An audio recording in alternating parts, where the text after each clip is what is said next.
चलो now take NPO. See, last lecture we started with NPO.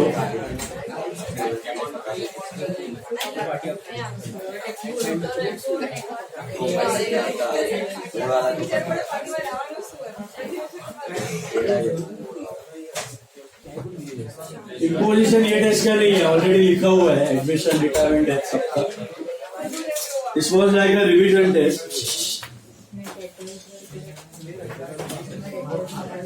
अच्छा, listen now.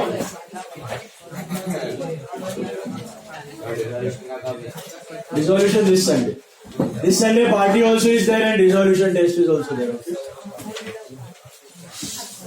One samosa pav, one vada pav.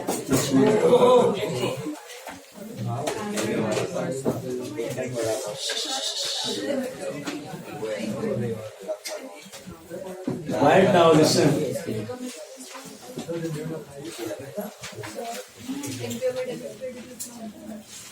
DRCR लिखना होता है, मैंने शायद नहीं लिखा था तो लिख लो.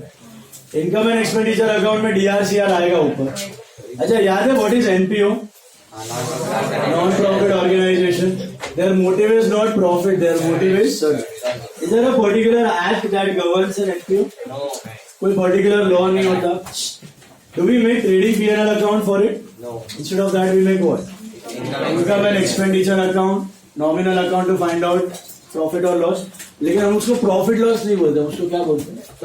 सरप्लस और डेफिसिट. अगर इनकम ज्यादा है तो सरप्लस और एक्सपेंस ज्यादा है तो डेफिसिट. बराबर है. Balance sheet looks the same. What are the different types of incomes we discuss? You remember subscriptions. What are subscriptions? Year on year की one time? Year on year. So income की liability income. Revenue receipt और capital receipt? Revenue receipt. Remember the difference between the two? Yes. What is a revenue receipt? Recurring in nature, the ones which you receive every year. What are capital receipts? Once in a while, non-recurring. घड़ी घड़ी आने वाला नहीं है. याद आया? What about donations and grants? Can be both general and specific. General है तो हर साल, specific है तो कभी कभी वाला किधर जाता है? Liability. और हर साल वाला किधर जाता है? Income. कॉमन सेंस है. हर साल वाला इनकम में डालो तो खर्चा निकल जाएगा ना उससे हर साल, और ओकेजनल आने वाला लायबिलिटी में डालो तो उससे आप एसेट खरीद सकते. एसेट तो आप हर साल खरीदते नहीं. तो वंस इन अ वाइल वाले items liabilities and assets, and recurring वाले income and expenditure. Remember. Then what about life membership fees? One time और recurring? One time if nothing is given, one time. What about entrance fees? One time on entry. What about legacies? What are legacies? After death you give donation. So non-recurring or recurring? Non-recurring. Very good. And admission भी मैंने आपको बोला था, याद रख लेना, recurring. हर साल आने वाला. ठीक है? इनकम में डाल लेना. If no income. ये सब चीजें कब फॉलो करनी है? जब इंफॉर्मेशन नहीं दिया है तब. प्रॉब्लम में इंफॉर्मेशन है तो अपना दिमाग लगाने की जरूरत नहीं है. जैसे कि यही टेस्ट में था, याद है वो रिटायरमेंट में goodwill was to be written off in the ratio of 1:2. तो वो GR में नहीं करना था, 1:2 में ही करना था. कुछ लोगों ने GR ढूंढा 10:1, उसमें किया, उसमें लोचा किया. तूने किया? हाँ, नहीं करने का था वो.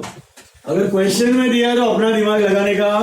देखो, पार्टनर है ना, बिजनेस चला रहे हैं तो पार्टनर अपने हिसाब से एग्रीमेंट बना सकते हैं. पार्टनर अपने हिसाब से जो मन में चाहे वो रेशियो भी डिसाइड कर सकते हैं. उनको रेशियो गेन रेशियो में करना है, कोई फलाना रेशियो में गुडविल राइट ऑफ करना है, फलाना रेशियो में रिजर्व डिस्ट्रीब्यूट करना है, फलाना रेशियो में लॉस डिस्ट्रीब्यूट करना है. उनका मर्जी. क्वेश्चन में दिया तो अपना दिमाग लगाने का नहीं. क्वेश्चन में नहीं दिया तो अपना है सब system ready. Old partners, old ratio, gain, general reserve, P&L सब ओल्ड रेशियो में जाता है. गुडविल का केस 1 केस 2 सैक्रिफाइस रेशियो में जाता है. केस 3 केस 4 OR और NR में जाता है. प्रोपोर्शनल कैपिटल न्यू रेशियो में जाता है. वो सब in the absence of any. समझ में आया? Same way in NPO, in the absence of any information, we have these 7 assumptions. SAD जी याद है? मैंने SAD जी. अच्छा, SAD जी आपके पास में रहेगा. SAD जी लिख लो वहां पे पेंसिल से. SAD जी लिख लो. SAD जी इसका शॉर्ट फॉर्म है.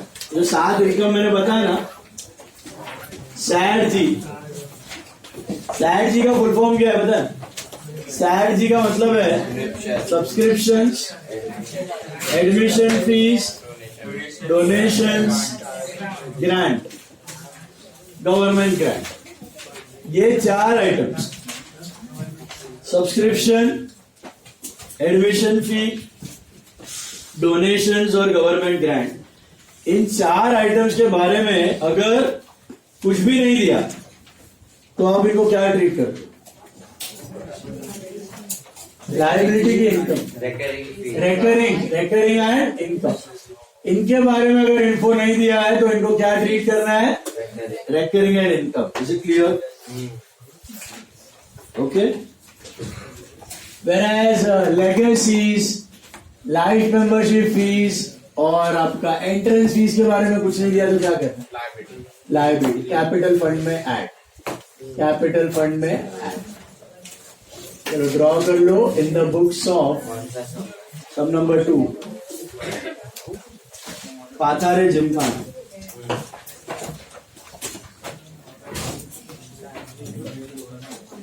This is income and expenditure account for the year ended 31st March 07.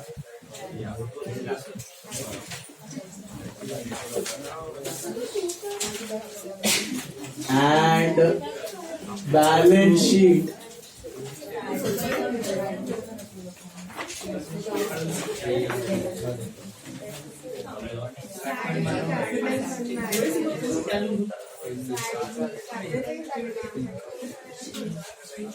as on.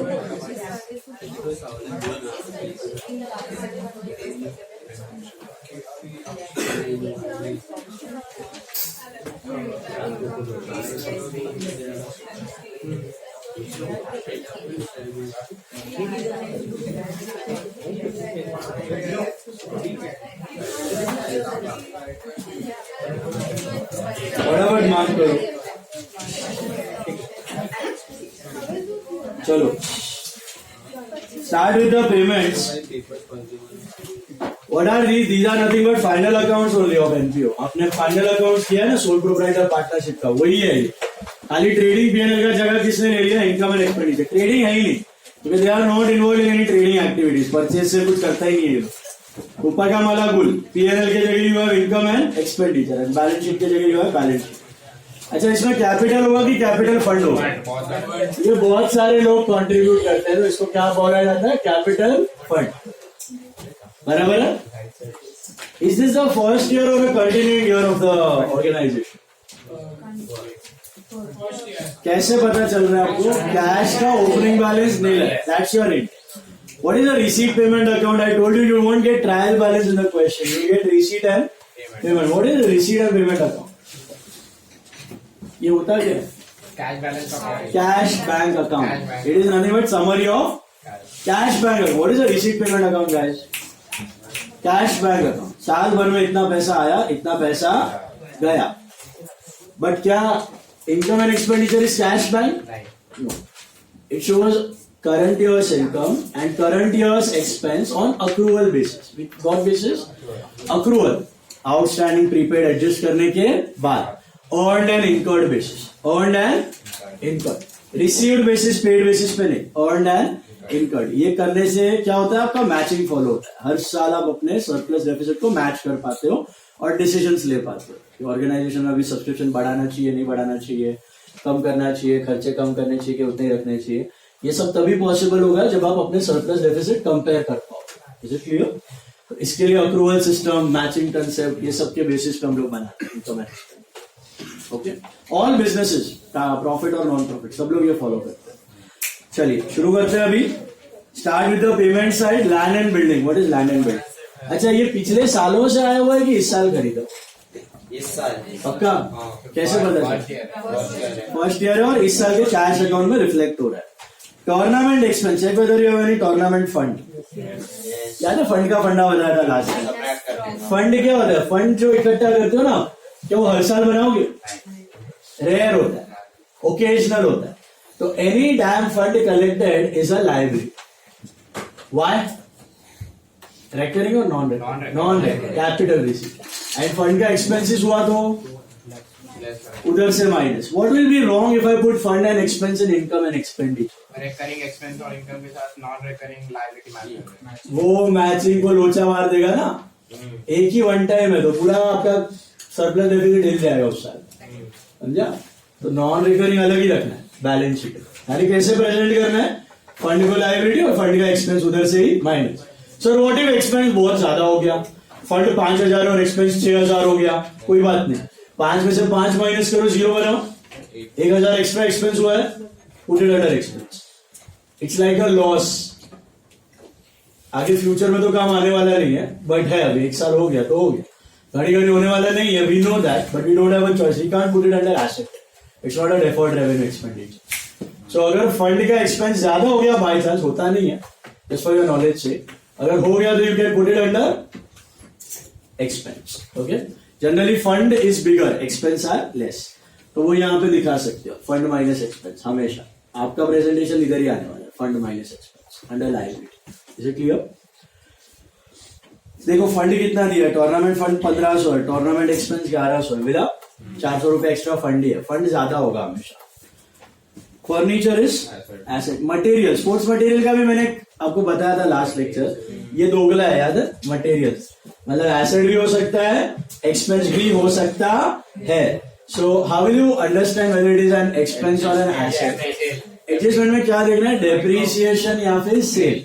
You have got any depreciation या सेल? डेप्री दिया है क्या? क्लोजिंग स्टॉक हो. वैल्यू एड मतलब वो क्लोजिंग स्टॉक है. Sports material and canteen stock दिख रहा है ना, दोनों के स्टॉक है. तो इज इट एन एसेट और एन एक्सपेंस? फिलहाल एक्सपेंस. जैसे स्टेशनरी स्टॉक होता है ना, बाद में स्टेशनरी से माइनस. लास्ट समय भी किया था शायद.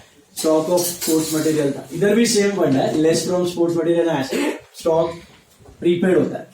तो मतलब स्पोर्ट्स मटेरियल एसेट नहीं है, यहाँ पे एक्सपेंस में डालना, रेकरिंग है. स्पोर्ट्स मटेरियल परचेजेस पूरा एक ही है.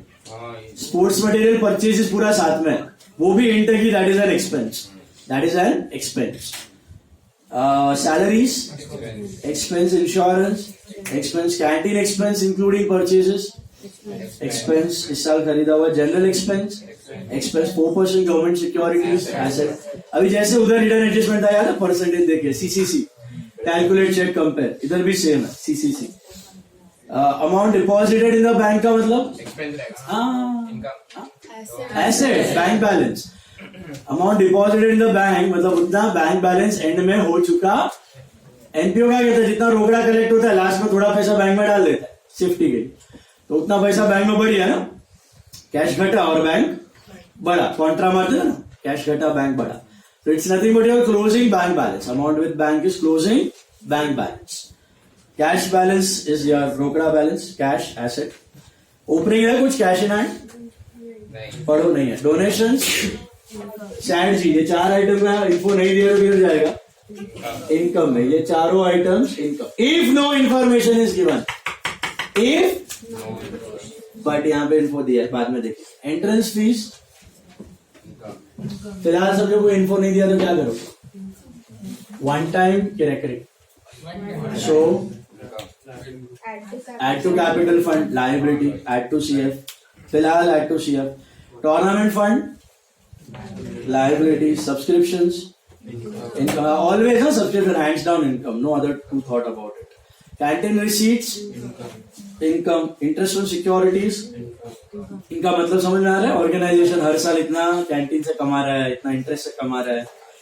Cricket department fees, income. Life membership fees, capitalise. If nothing is given add to CF. बराबर. लेकिन इन तीनों का इन्फो नीचे दिया है. Subscription ₹450 are outstanding on 31st March 07. Is this outstanding income और outstanding expense? So what are the 2 effects of outstanding income? Add to income belongs to this year and asset और liability. आउटस्टैंडिंग देखिए, फुदक मत जाना. Liability liability liability. Outstanding income है कि outstanding expense है? Income है ना, तो कहां जाएगा? एसेट. बहुत बढ़िया.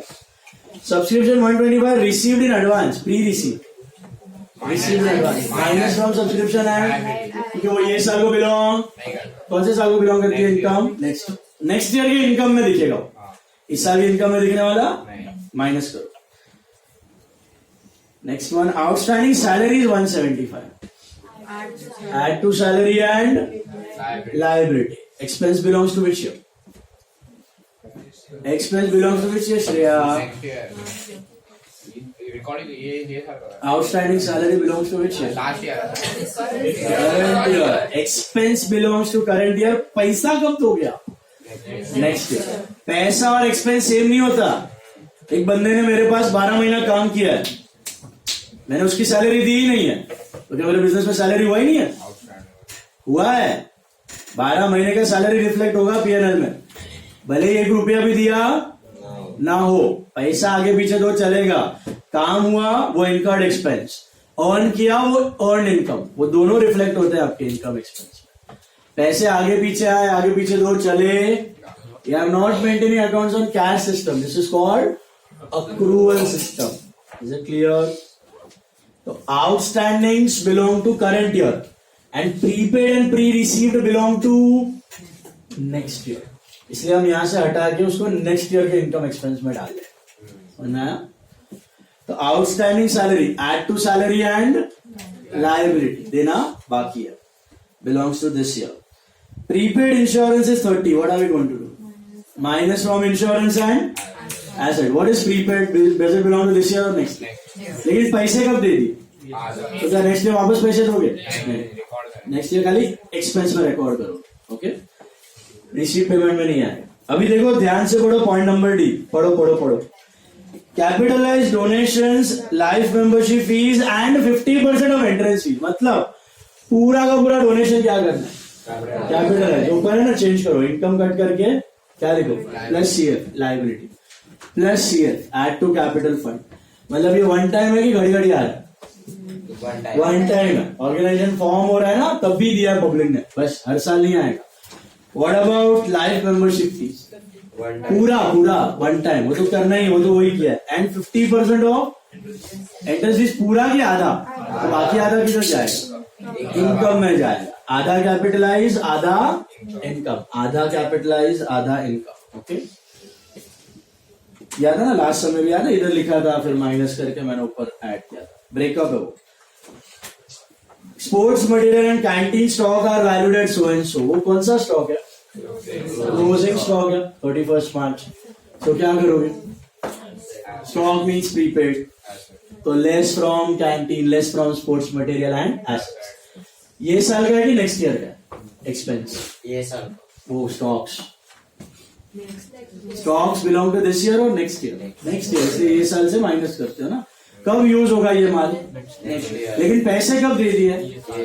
इसलिए पेमेंट में दिख रहा है, लेकिन एक्सपेंस ये साल का नहीं है, एक्सपेंस नेक्स्ट ईयर. तो नेक्स्ट ईयर के एक्सपेंस में ऐड हो जाएगा.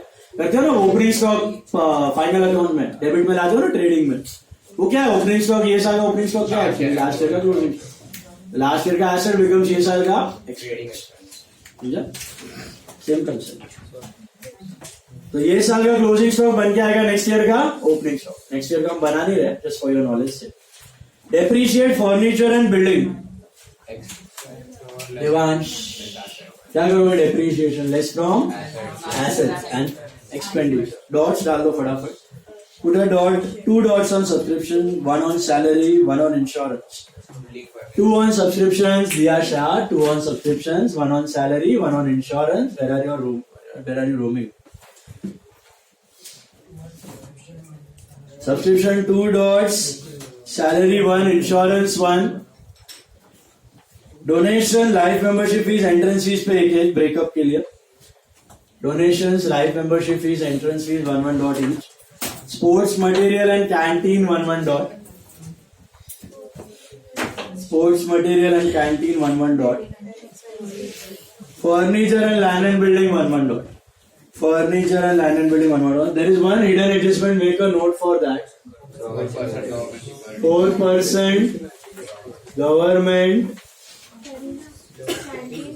securities. मिला? ये first step, calculate your interest on securities. मुझे बताओ कितने टाइम का लोगे? डेट दिया है तो कितने टाइम? 12 महीने का 240 होता है. Check have you received any 120 मिला है, रिसीट में दिख रहा है, तो ये क्या इंडिकेट करता है? हाफ पेमेंट हो गया. हाफ आ चुका है, हाफ आना बाकी है. तो outstanding interest is how much? 120. What are the two effects of outstanding interest? Come on. Add to interest and Subtract from asset. Add to income. add to income. बराबर है वो. add to income and what? Asset में you can add it to investment. Receivable है तो add, मिलना बाकी है. कब मिलेगा पैसा? पैसा नेक्स्ट ईयर मिलेगा, रिकॉर्ड आ जाएगा. लेकिन इनकम ये साल का है. समझ में आया? आउटस्टैंडिंग इनकम ये साल का है, एड टू इनकम. बट पैसे कब मिलेंगे? तो नेक्स्ट ईयर के रिसीट पेमेंट में दिखेगा. किधर दिखेगा? लेकिन इनकम एक्सपेंडिचर में दिखने वाला नहीं. इनकम एक्सपेंडिचर में दिखा दिया ये साल का. Are you understanding? देखो फंडा बहुत सिंपल है. 100 बात की एक बात, अगर कोई चीज आउटस्टैंडिंग है तो वो ये साल की एक्सपेंस और इनकम में ऐड हो जाए, लेकिन पैसे कब दो? Next year. तो नेक्स्ट ईयर का रिसीट पेमेंट में दिखेगा. नेक्स्ट ईयर का इनकम एक्सपेंस में दिखने वाला नहीं. बट प्रीपेड और प्री रिसीव्ड है ना. प्रीपेड और pre received, prepaid expense, pre received income, वो ये साल का है कि नेक्स्ट ईयर? वो नेक्स्ट ईयर के इनकम एक्सपेंस में दिखेगा. इस साल से माइनस कर रहे हो. इस साल के रिसीव पेमेंट में नेक्स्ट ईयर के इनकम एक्सपेंस, क्या वो नेक्स्ट ईयर के रिसीव पेमेंट में दिखेगा? नहीं. पैसे तो दे दिया और रिसीव कर लिया. ये समझा? ये ज्ञान है कोर. ये दिमाग में बैठ गया तो लास्ट ईयर करंट ईयर का कोई मसाला लोचा नहीं बनेगा. कंसेप्ट से जाओ, समझ के जाओ. Outstanding receivable belongs to this year, prepaid pre receive belongs to next year. और पैसा तो आप ऐसा देख के पता कर सकते हो. आउटस्टैंडिंग का पैसा नेक्स्ट ईयर दोगे, प्रीपेड का ये साल. चलो शुरू करते हैं फटाफट. लैंड एंड बिल्डिंग से शुरू करते हैं. What is land and building? पिछले सालों से आए कि ये साल खरीदा? दिमाग लगाओ. ये साल एप्री है ना? 15%. कितना आता है? 2085. का ना? चलो land and building 2085. Tournament expense, can I put it under income expense? Where should I put? Tournament fund is liability. I think fund is worth 1500 minus tournament expense. 7-8 line छोड़ के लिखना. 1100. So ये हो गया 400 रुपये. Furniture is what? Asset. Any dot? हाँ, debit. What is the rate? 10%. I think that is 150. हाँ, 1350. So 1350